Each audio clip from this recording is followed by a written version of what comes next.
guys, so sabi ko, bakit kaya ang tahimik ng kwarto, hindi maingay yung anakis ko? Ay nako, tingnan nyo, may nakatulog guys for today's video. Hindi na natapos yung kanyang sinusulat na pangalan. Ano ba yan anak? Anong ginagawa mo?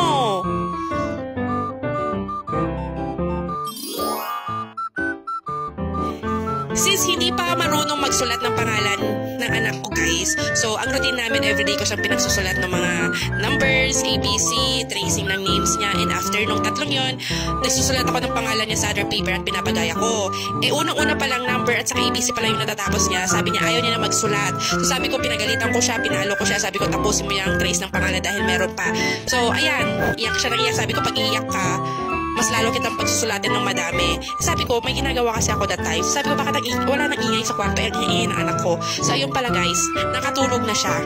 Nakatulog na siya. Ayaw niya, tinatamad siya magsulat or ano. Hindi ko alam kung bakit tinulugan niya ang kanyang sinusulat. Kabilin-bilinan kasi ng teacher nila guys na kailangan na marunong magsulat.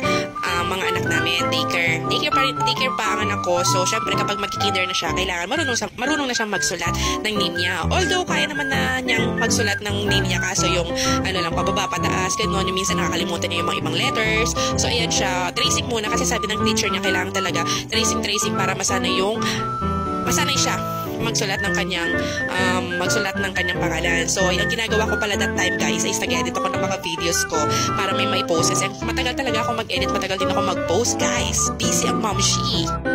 So, ayan, mahimbing ng kanyang tulog guys. Tingnan nyo naman ang aking anak, mahimbing na ang kanyang tulog. So, eto dapat yung papasulat ko sa kanya after ng tracing ng name niya. And then meron ganyan siya magsulat ng pangalan natin. Pero sabi naman ng teacher niya, normal lang yan.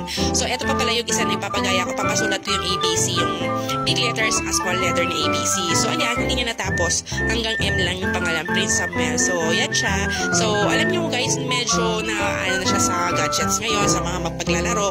So, kaya medyo nag-i-stricto na ako. Hindi pala medyo. Kailangan nang maging stricto sa paghawak ng mga gadgets.